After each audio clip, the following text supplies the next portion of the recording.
आश्विन वद्य चतुर्दशी म्हणजेच नरक चतुर्दशी. आपण सर्वांनी धनत्रयोदशीची पूजा विधिवत केली आहे, शास्त्रोक्त केली आहे.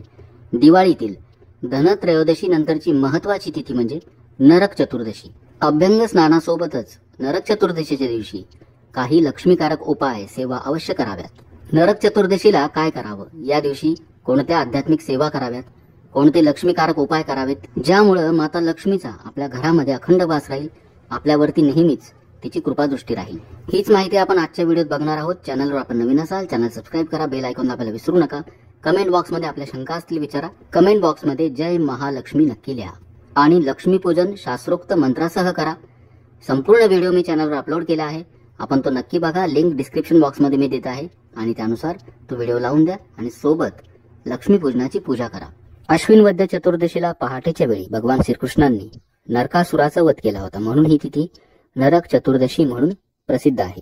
आणि म्हणूनच या दिवशी पहाटेला मंगल स्नान करणं, अभ्यंग स्नान करणं पुण्यप्रद मानलं जातं. 20 ऑक्टोबर 2025 रोजी नरक चतुर्दशी आली आहे. या दिवशी अभ्यंग स्नानाला महत्व आहे. पहाटे लवकर उठायचं, साधारणतः 5:30 वाजेपर्यंत आपल्या सर्वांनी अभ्यंग स्नान करून घ्यावं. नेहमीप्रमाणे देवपूजा करा. या दिवशी संध्याकाळच्या वेळेला दीपदानाला महत्व आहे, म्हणजेच आपल्या अंगणात घरात दिवे लावायचे.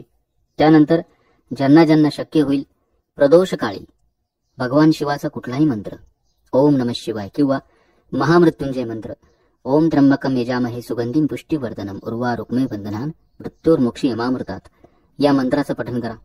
कारण या दिवशी शिवपूजनाला महत्व आहे. भगवान विष्णूंचा मंत्र विष्णू गायत्री मंत्र, ओम नारायणाय विद्महे वासुदेवाय धीमहि तन्नो विष्णू प्रचोदयात, या मंत्राचं शक्य होईल तितकं 11 वेळेला, 21 वेळेला, 108 वेळेला पठण करा. आता आपण बघूया नरक चतुर्दशीच्या दिवशी लक्ष्मी प्राप्तीसाठी किंवा आपल्या घरामध्ये माता लक्ष्मी स्थिर होण्यासाठी कोणते उपाय करावेत, कोणत्या मंत्र साधना कराव्यात. सर्वात पहिला महत्वाचा उपाय, या दिवशी दिवसभरात कधी पण सकाळी किंवा संध्याकाळी लक्ष्मी नृसिंह स्तोत्र अवश्य पठण करा. हे स्तोत्र आपल्या चॅनलवर आहे.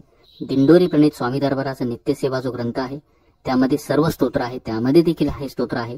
आपण ते अवश्य पठण करा किंवा श्रवण करावं. ज्यांच्या घरामध्ये बऱ्याच दिवसापासून आर्थिक समस्या असतील, पैशांची आवक थांबलेली असेल, नोकरी व्यवसाय असेल त्यामध्ये अडचणी असतील, व्यवसाय ठप्प असेल किंवा पैशांची बचत होत नसेल, शिक्षणामध्ये अडचणी असतील, अशा सर्वांनी संकल्प करून नरक चतुर्दशी पासून रोज गुरुचरित्रातील 18वा अध्याय किंवा नवनाथ भक्तिसार ग्रंथातील 2रा किंवा 23वा अध्याय यापैकी कोणताही एक अध्याय संकल्प करून सलग 1 महिना पठण करायचं. अतिशय प्रभावी आणि अनुभवसिद्ध अशी ही सेवा आहे, आपण अवश्य करावी. गुरुचरित्रातील 18वा अध्याय किंवा नवनाथ भक्तिसार ग्रंथातील 2रा किंवा 23वा अध्याय, आपली कुठलीही अडचण असू द्या, कुठली इच्छा असू द्या, मनोकामना असू द्या, संकल्प करून आपण यातील कुठलाही एक अध्यायाचं पठण अवश्य करावं. नरक चतुर्दशी पासून सलग 1 महिना आपण ही सेवा करावी. तिसरा महत्वाचा उपाय, नरक चतुर्दशीच्या दिवशी आपल्याला एक मंत्र साधना करायची आहे. ओम दुम दुम दारिद्र्य दारिण्ये ओम फट स्वाहा, या मंत्राचं आपल्याला 108 वेळेला पठण करायचं आहे. मनोभावे पठण करा, माळेवरती पठण केलं तरी चालेल. या मंत्राचं पठण केल्यानंतर नक्कीच आपल्या घरातील दारिद्र्य निघून जाईल. नरक चतुर्दशी या तिथीला या मंत्राचं पठण करणं पुण्य फलदायी मानलं जातं. चौथा उपाय, हा अत्यंत सोपा उपाय आहे, सुपारीचा उपाय ज्याला म्हणतात. या दिवशी सकाळी किंवा संध्याकाळी आपल्या देवघरासमोर चौरंग असेल, पाट असेल, त्यावरती तांदळाची छोटीशी रास करायची. त्यावरती माता लक्ष्मीचं प्रतीक म्हणून एक सुपारी ठेवावी. या सुपारीची हळद, कुंकू, अक्षता, फुल वाहून पूजा करायची. ओम श्रीम नमः हा मंत्र मनातल्या मनात म्हणा. ज्यांना शक्य होईल त्यांनी श्री सुक्ताचं पठण करा.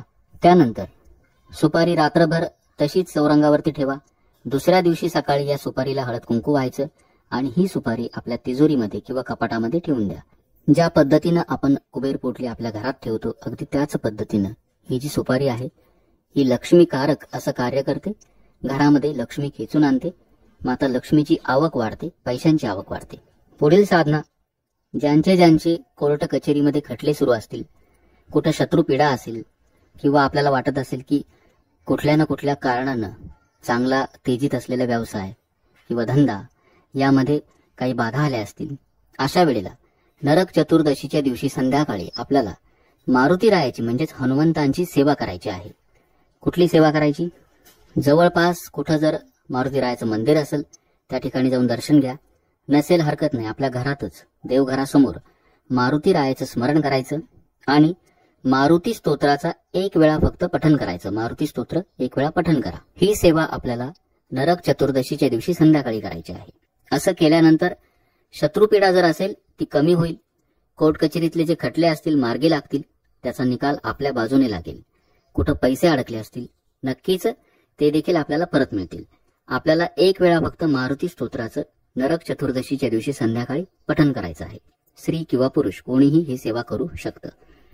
यानंतर आणखी एक महत्वाचा आणि शेवटचा उपाय. ओम ह्रीं श्रीं क्लीं श्रीं क्लीं क्लीं श्री लक्ष्मी मम ग्रहे धनम पूरै पूरै चिंताय दूरै दूरै स्वाहा.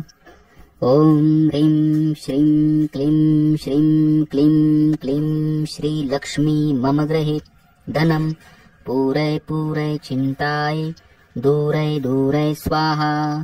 या मंत्राचं 11 वेळेला, 21 वेळेला किंवा 108 वेळेला पठण केलं अतिउत्तम. मनोभावे पठण करा. नरक चतुर्दशीच्या दिवशी सकाळी किंवा संध्याकाळी आपण या मंत्राचं पठण करा. कुठलीही चिंता असेल, व्यथा असेल, शैक्षणिक समस्या असतील, मुलांचं आरोग्य असेल, विवाह जमत नसतील, आपलं घर होत नसेल, कुठलीही चिंता जी आपल्याला सतावत असेल त्याचं निवारण होण्यासाठी नरक चतुर्दशीच्या तिथीवर या मंत्राचं पठण करणं अत्यंत पुण्यफलदायी मानलं जातं. संकल्प करून करा. संकल्प न करता ही सेवा करा. फक्त या दिवशी सकाळी संध्याकाळी आपण या मंत्राचं यथाशक्ती मनोभावे पठण करा. तर हे सर्व प्रभावी अनुभवसिद्ध तोडगे, उपाय किंवा मंत्र साधना आपल्याला मी सांगितल्या. आपल्याला यातील ज्या ज्या शक्य होतील त्या साधना आपण करू शकता. एका वेळेला 1, 2, 3 नाही जमलं, कमीत कमी कुठलीही एक मंत्र साधना, एक उपाय आपण या दिवशी अवश्य करावा. या मंत्र साधनेनं आपल्या घरातील माता लक्ष्मीचा जो वास असतो अखंड राहतो. माता लक्ष्मी आपल्या घरामध्ये स्थिर राहील. यातील आपल्याला जमतील तेवढे उपाय मंत्र साधना अवश्य करा. एक मंत्र मी उद्या नक्की अपलोड करेल, सोबत पठण करा. तसंच लक्ष्मी पूजनाची जी पूजा आहे शास्त्रोक्त मंत्रासह करा. लिंक डिस्क्रिप्शन बॉक्समध्ये मी देत आहे. त्यानुसार लक्ष्मी पूजा करावी. Channel subscribe